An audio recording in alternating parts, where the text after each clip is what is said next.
In this video, I'll be showing you the perfect LEGO sorting system. If there's something I'm as passionate about as I am with LEGO, that's probably LEGO sorting. As a builder, getting easy access to the pieces you might need can save you a ton of time, and there's definitely better sorting options than others, I think. The most common way dedicated fans will sort their LEGO is using these types of drawer cabinet organizers, and while they're great due to having transparent drawers that let you see what's inside and can be removed so you can take them to your building area, they still have three major flaws. The fact that they're very shallow means that you won't be able to store a lot of LEGO this way, forcing you to cover entire walls with these types of organizers if your collection has a considerable size. These types of cabinets can also be very pricey, so you may be looking at a significant upfront investment to sort LEGO this way. And finally, the fact that you need to open and close many individual drawers to access all the different parts you may need for a build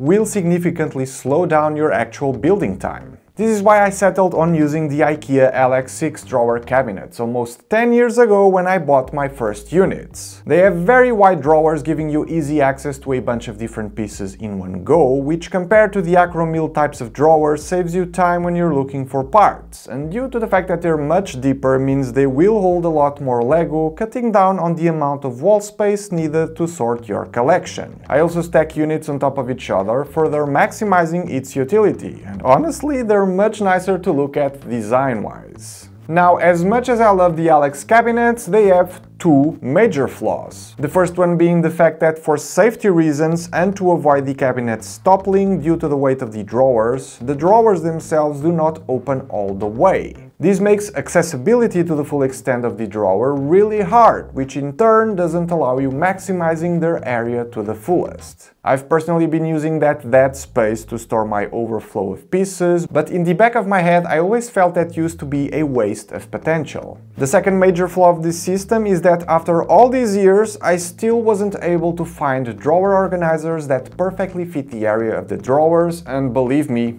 I looked. IKEA has a few sorting solutions like these inserts my kids now use for arts and crafts, because they're too shallow so they're not using the full height of the drawers, and this angle at the bottom leaves a lot of unused space as well, which could be used to store a lot of bricks. For the most part I settled on nuts and bolts organizers from which I removed the lids, and they've worked well for me, but again, not taking advantage of the full size of the drawers as they're not perfect matches. I'd have to use other types of boxes here or simply laying plates down on the actual drawer, again not using the deep side well, and for these green types of organizers, which did offer some options due to being done in different sizes and configurations, I always needed extra things for the sides, which more often than not forced the main units to be slightly stacked on top of each other and wasting space once again due to these plastic supports for the lids and such. Then I stumbled upon a company that did ABS inserts of different sizes, and I was ecstatic. A modular system where I could pick and choose the inserts I needed to fit my needs? Wow, it was too good to be true. And it was. While this system is almost perfect, filling a drawer with these inserts will leave a gap you're not able to fill on the sides. It also doesn't perfectly go all the way to the deep end of the drawer. Access to the back of the drawer will require you to move a lot of inserts out of the way, which isn't practical. Not to mention the fact that to fill the space with these kinds of inserts, you'd need to spend around $60 per drawer. But that's not the biggest problem of them all when it comes to the Alex cabinets. For some weird reason, the drawers have two different heights to them, so even if you were able to find a perfect sorting solution that fit one of the drawer types, you'd still have a lot of unused space in terms of height for the other half of the cabinet drawers. After all these years and many different solutions tested, I gave up on my pursuit of the perfect LEGO sorting system and settled with what I had. But a few months ago, the sponsor of this video reached out to me and a whole wide world of opportunities started to form in my head. Bambu Lab is a 3D printer brand that, amongst many of their products, sells the A1 and the A1 mini printers, entry-level products both in price and accessibility to first-time users. I kid you not, I had little to no 3D experience before testing this out, but after unboxing the A1 mini as an example, tightening some screws, letting the printer printer run auto calibration tests for 15 minutes, and placing a roll of filament, I was making my very first prints just like that.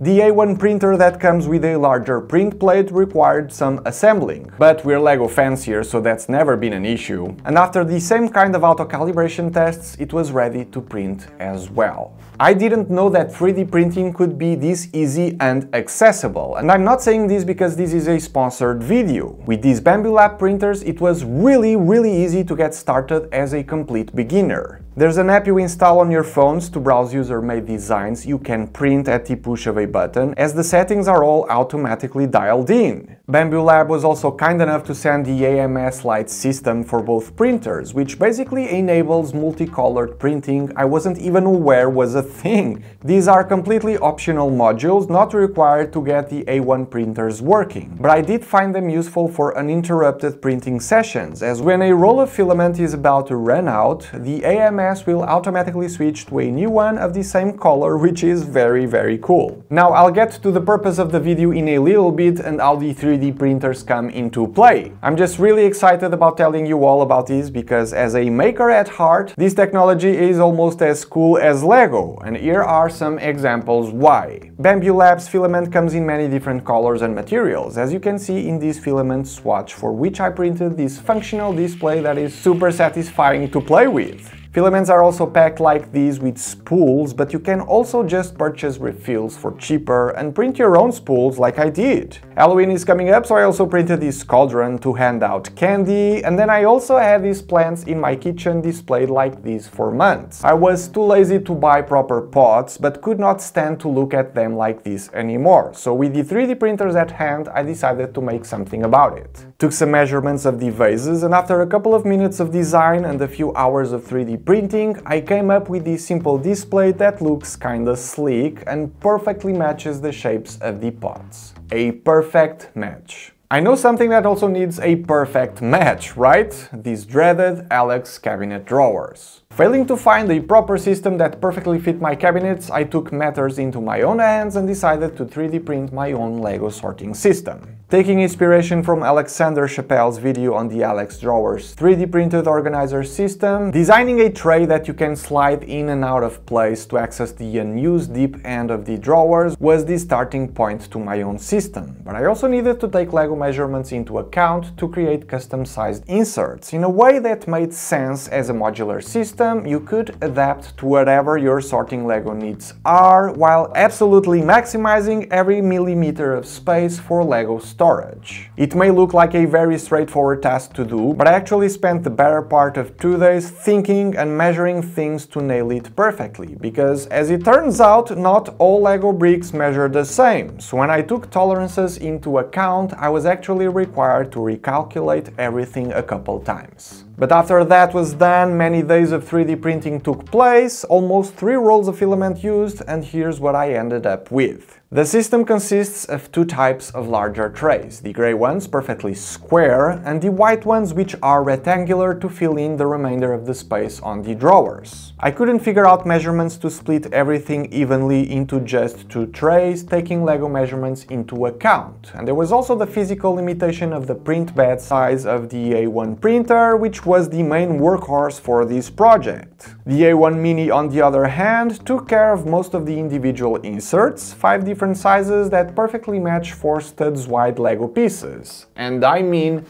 perfectly. Then 8 studs, a square 8x8 sized insert, 12 studs and 16 studs as well. There are a lot more different sizes to pieces, I'm aware of course, but these 5 should cover all bases and are pretty much the same style of configuration LEGO uses in their offices. As mentioned before, these were all designed to be modular, meaning I can take any kinds of sizes I need, place them and rearrange them on the larger trays that have the perfect clearance, wasting no space at all. The rectangular trays need off-cut special inserts to fill the remainder of the space that I color-coded white so it doesn't get mixed up with the others. It's not in the system, but it isn't wasting space either, which was the main goal all along. All there's left to do is placing everything on the drawers, and I honestly could not be happier with the result. There's no wiggle room, awkward overlapping of storage places, and everything is easily accessible and removable if needed. Accessing the deep end of the drawer can be done by taking out the larger trays and setting them to the side like this, which is a major improvement and the only possible way I could think of finally making those last few inches of hidden space usable.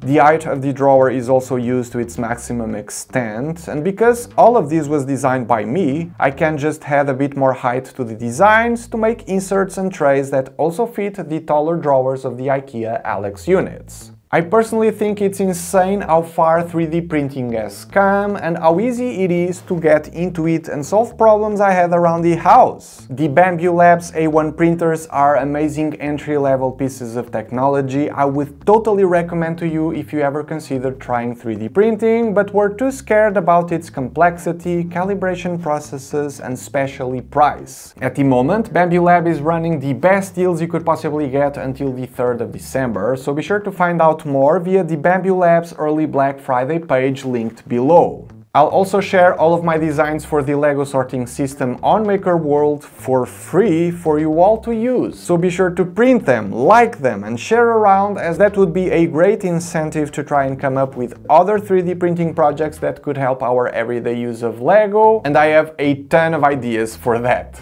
Thanks for watching, and I'll see you all on the next one.